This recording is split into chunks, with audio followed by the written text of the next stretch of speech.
From KUNC and the NPR network, this is In the NOCO. I'm Erin O'Toole. Kids who were babies or toddlers at the height of the pandemic are now preschoolers and kindergartners in Colorado classrooms. And experts see signs that the COVID-19 pandemic changed their behavior compared to older children.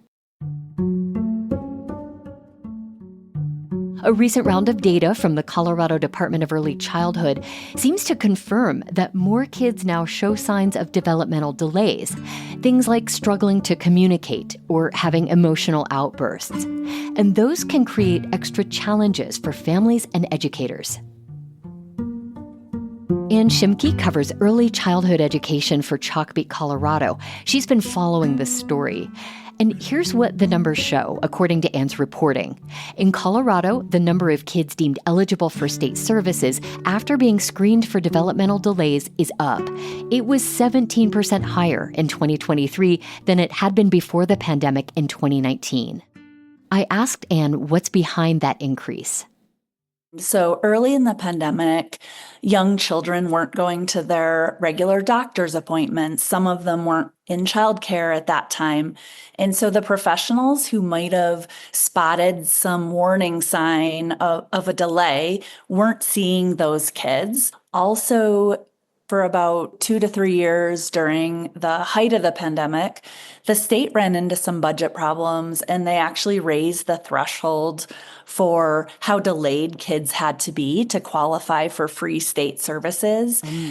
So they didn't serve as many kids from about 2020 to 2023, and that's when they restored the previous eligibility requirements.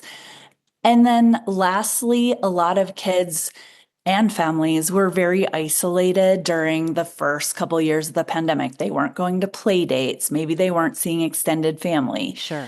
So they weren't having social interactions with a lot of other people. Maybe it was just their parents. It kind of reduced their exposure to social norms, back and forth conversations, even sometimes physical experiences like playing in a sandbox or being at a water table with other kids.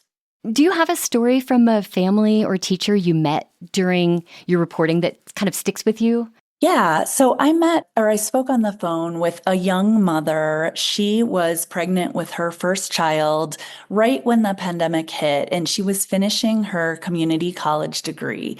Well, suddenly, she said, my whole world shut down. My classes all went online, which was a format she did not like. And then about 3 days after she graduated that May, she went into labor far too early. Oh, no. Her son was born at about 2 pounds, stayed in the hospital for a couple of months before he was healthy enough to come home. He ended up having a speech delay, and now he's 4 years old. And she does wonder if the stress that she encountered at the end of her pregnancy caused her to go into premature labor, and if that in turn caused her little boy to have a speech delay. Right. The question she asks is one a lot of parents wonder about. How did the pandemic impact my child? I think one thing we know is that they were with families who were extremely stressed by a whole host of things that happened during the pandemic. Yeah. Getting sick, losing jobs, having financial problems. So kids often absorb the stress of their families. It can be overlooked, I think. So now we have these pandemic babies and toddlers who are entering preschool and kindergarten for the first time. What are some of the behaviors that educators are seeing in the classroom?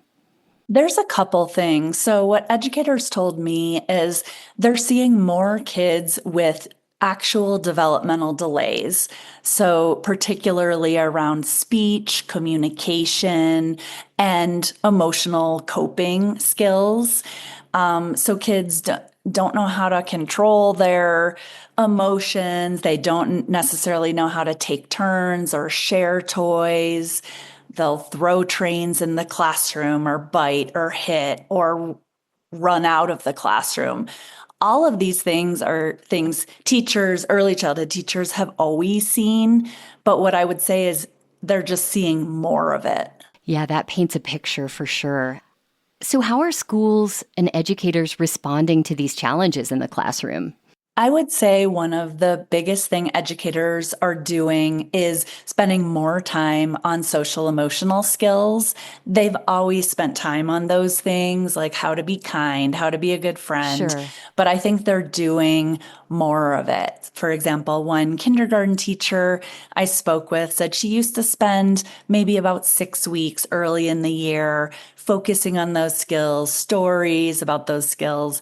Now she's lengthen that out to 8 weeks. Another kindergarten teacher said she used to have a sensory box with fidget spinners and toys like that to help kids calm down if they were getting overwhelmed or overstimulated. She used to have that in the closet and just take it out occasionally. Now it's out all the time. More kids are taking those breaks. She's added more brain breaks in her classroom. So I think teachers are generally just spending more time. They're also bringing in specialists. So, like maybe a social emotional specialist who works for the school or a mental health consultant who's coming in from an outside organization to kind of look at, how can we tamp down on this challenging behavior and help meet the needs of the kids who are displaying it. How are the parents and the educators you spoke with looking at this situation? How optimistic are they that they can help these young children adjust and learn and succeed in the years ahead?